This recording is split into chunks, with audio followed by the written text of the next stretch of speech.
Alors que le soleil se lève et que la journée commence, prenez un instant pour vous connecter à la source de toute force et de toute possibilité. Père Céleste, en ce nouveau jour qui se lève, je me présente devant toi avec un cœur rempli de gratitude.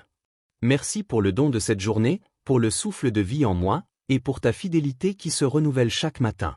Aujourd'hui, mon désir est de nourrir ma foi en toi.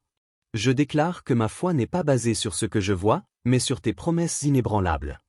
Je choisis de me concentrer sur ta grandeur et ta puissance, plutôt que sur les défis qui se présentent. Je te demande de remplir mon esprit et mon cœur de ta parole. Aide-moi à méditer sur tes vérités, à me souvenir de tes œuvres passées, et à anticiper les grandes choses que tu feras aujourd'hui. Que chaque pensée, chaque parole et chaque action de cette journée soit guidée par une foi profonde et une confiance absolue en toi. Je proclame que ma foi grandit et devient plus forte à chaque instant. Je suis capable de surmonter les obstacles, de réaliser mes rêves et de vivre une vie abondante, car je marche par la foi et non par la vue. Merci, Seigneur, de m'équiper pour cette journée. Je reçois ta paix, ta sagesse et ta force. Que ma vie soit un témoignage vivant de ta bonté et de ta puissance. Au nom de Jésus, j'ai prié. Amen. Je veux vous parler aujourd'hui de nourrir ta foi. C'est à vous de choisir ce qui grandit dans votre vie. Ce que vous nourrissez devient de plus en plus fort. Si vous nourrissez le doute, en pensant à ce que vous ne pouvez pas faire, aux obstacles qui sont trop grands et au fait que vous êtes désavantagé, parce que vous le nourrissez, ce doute devient plus grand. C'est comme si vous lui donniez des vitamines et des nutriments pour l'aider à grandir. Et si vous nourrissez la peur, que se passerait-il si je suis licencié? Et si je tombais malade? J'ai peur pour mes enfants. Cette peur grandit, vous l'aidez à devenir une réalité. Parfois, nous alimentons l'insécurité, je ne suis pas attirant. Je n'ai pas une bonne personnalité. Je ne suis pas aussi talentueux. Nous nous demandons pourquoi nous n'avons pas confiance en nous et pourquoi nous ne nous sentons pas utiles. C'est parce que nous nourrissons les mauvaises choses. Avez-vous déjà entendu dire que vous êtes ce que vous mangez? C'est la même chose dans votre esprit. Si vous nourrissez la peur, vous vivrez dans la peur. Si vous nourrissez le découragement, il n'y a rien de bon dans mon avenir. J'ai tellement de problèmes. Vous allez vivre dans le découragement. Et si vous nourrissez le passé, regardez ce que j'ai vécu. Ils m'ont fait du mal.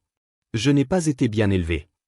Si vous continuez à vous attarder sur ce qui n'a pas marché, sur les erreurs que vous avez commises, même si Dieu donne la magnificence au lieu de la cendre, même s'il y a de grandes choses dans votre avenir, parce que vous nourrissez le passé, vous ne vous lèverez pas. Et si vous vivez dans l'amertume, dans les regrets, sans passion, faites attention à ce que vous nourrissez. Nous avons tous des doutes, des peurs, de l'insécurité, de la culpabilité. Mais nous avons aussi de la foi, de l'espoir, de la confiance, de la valeur, de la victoire. Ne nourrissez pas des choses que vous ne voulez pas voir grandir. Vous devez affamer vos doutes et nourrir votre foi, affamer le découragement et nourrir l'espoir, affamer l'infériorité et nourrir votre confiance. Vous serez étonné de voir ce qui se passera si vous arrêtiez de donner vie au négatif et de commencer à nourrir le positif. L'Écriture dit, « Votre adversaire le diable rôde comme un lion rugissant, cherchant qui il dévorera. Il rugit fort, il menace, il essaie de nous intimider, de nous effrayer, de nous faire reculer. Mais si vous prenez le lion, un animal grand, fort, en bonne santé, qui a des muscles incroyables, qui peut courir vite, poursuivre sa proie, sauter et attaquer, qui a un rugissement puissant, on l'appelle le roi de la jungle, il règne partout où il va. Mais si vous arrêtez de nourrir ce lion, si vous ne lui donnez pas de nourriture pendant une semaine, son grognement ne sera plus comme il était. Après 2 semaines, il n'aura plus de force, l'énergie pour attaquer comme avant. Après 1 mois, il sera si faible, si affamé qu'il ne pourra plus se lever. Nous ne pouvons pas vaincre un lion lorsqu'il est en bonne santé, il est beaucoup trop grand, fort et puissant. Mais si vous arrêtez de le nourrir, c'est une autre histoire. Il perd toute sa puissance, sa force et son contrôle. De la même manière, la peur, l'inquiétude, le doute peuvent sembler trop puissants. Nous ne pouvons pas les vaincre, c'est comme s'ils avaient pris le dessus. Mais si vous cessez de les nourrir, et si vous cessez de vous y attarder, de leur accorder de l'attention, de les laisser jouer dans votre esprit, petit à petit, ils s'affaibliront de plus en plus. Vous en arriverez au point où ils ne pourront plus vous contrôler. Et chaque fois que le doute vient vous dire qu'il n'y a rien de bon dans votre avenir, cette maladie va être votre fin. Votre enfant ne va jamais reprendre le cours de sa vie, ça c'est un lion rugissant qui essaie de vous faire changer d'avis. C'est un lion rugissant qui essaie de tromper, de manipuler et de vous limiter. Et c'est à vous de choisir, vais-je nourrir ce lion? Quand vous vous y attardez, c'est comme si vous lui donniez de la nourriture, et vous renforcez le doute, la peur, le découragement. Faites-vous une faveur, commencez à affamer ces choses. Elles perdent tout leur pouvoir lorsque vous cessez de les nourrir. Au lieu de nourrir vos peurs, prenez cette même énergie et nourrissez votre espoir, nourrissez votre foi, nourrissez votre confiance, nourrissez votre courage, nourrissez votre valeur. Je me lève tous les matins et je dis, Père, merci de faire de cette journée un grand jour. Merci que ta faveur m'entoure comme un bouclier. Merci parce que je suis oint, équipé et habilité, que tu m'as armé de force pour chaque bataille. Ça, ce n'est pas seulement être positif, c'est nourrir ma foi, c'est nourrir mon espoir. Ce que vous nourrissez grandira. J'ai découvert que la peur ne peut pas rester là où vit la foi. Le doute ne peut pas rester là où vit l'espoir. La défaite ne peut pas rester là où vit la victoire. Vous entendez parler de toutes sortes de régimes. Le régime sans glucides, les personnes qui luttent contre le diabète suivent un régime sans sucre, il y a le régime sans viande rouge, le régime sans gluten. J'ai un ami qui ne mange pas de farine blanche ni de produits laitiers. Nous sommes allés déjeuner l'autre jour et j'ai commandé un hamburger et des frites tandis qu'il a commandé une salade. Il ne peut rien manger.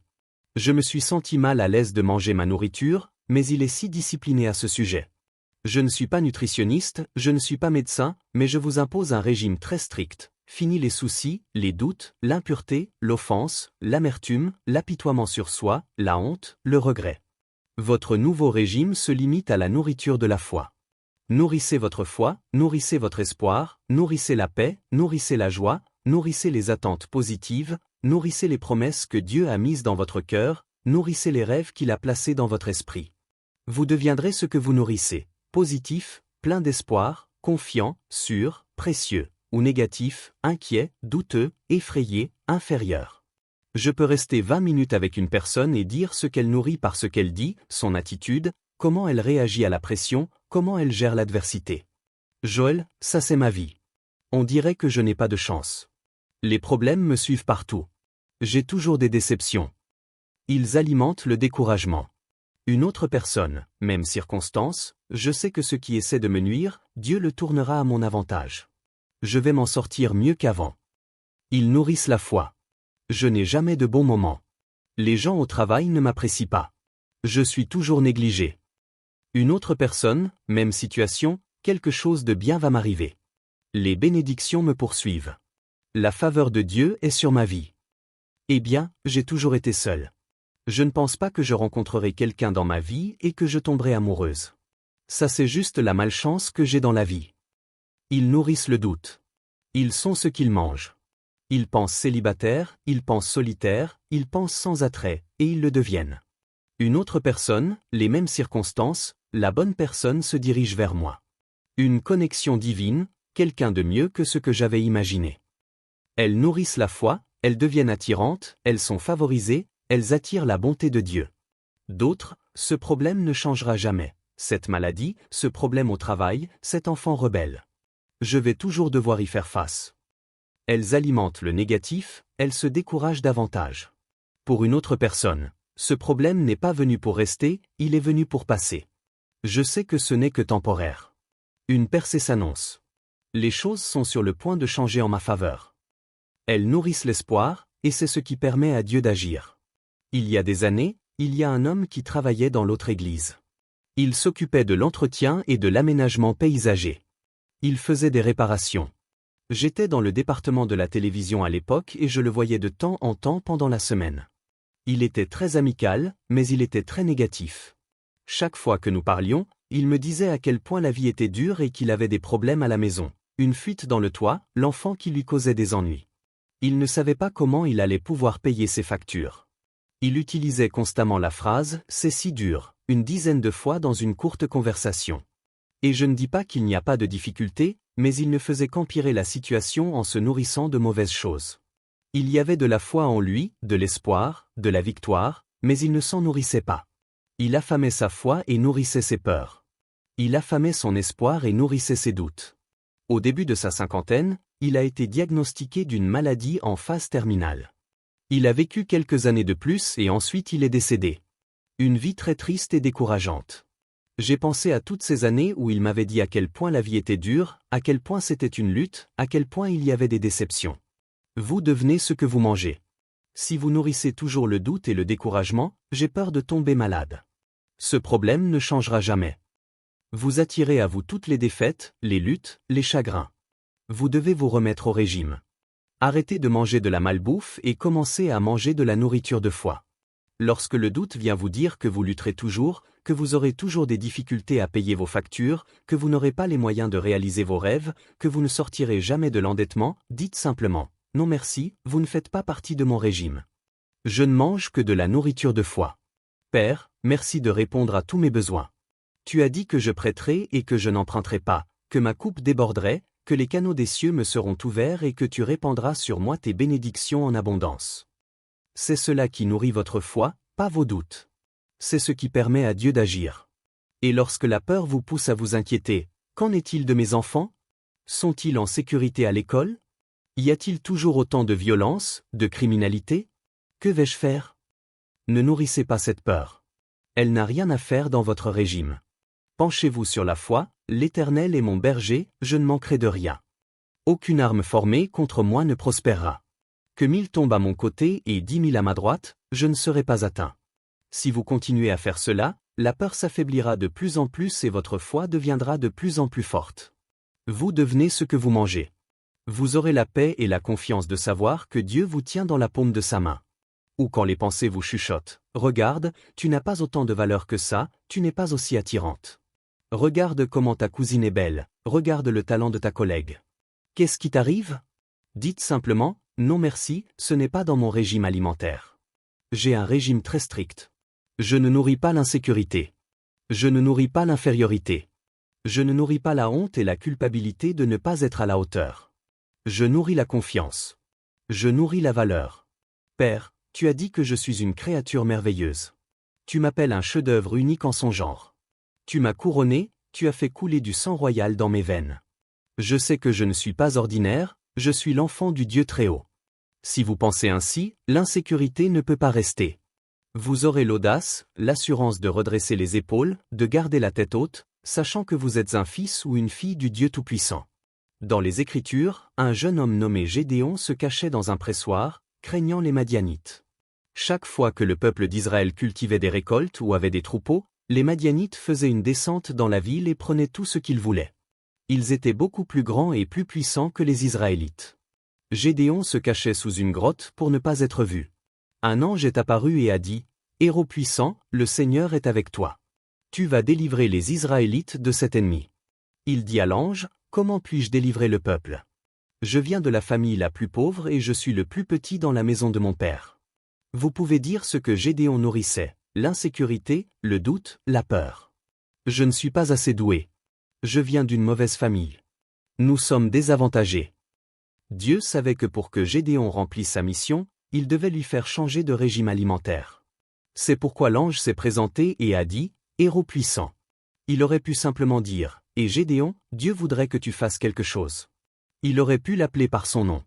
Mais quand il a dit « Héros puissant », quelque chose s'est animé en Gédéon, une étincelle de foi. Il s'est dit, « Ne sait-il pas que je suis pauvre, que je viens d'une famille démunie, que je n'ai pas l'étoffe d'un chef? Pourquoi m'appelle-t-il héros ?»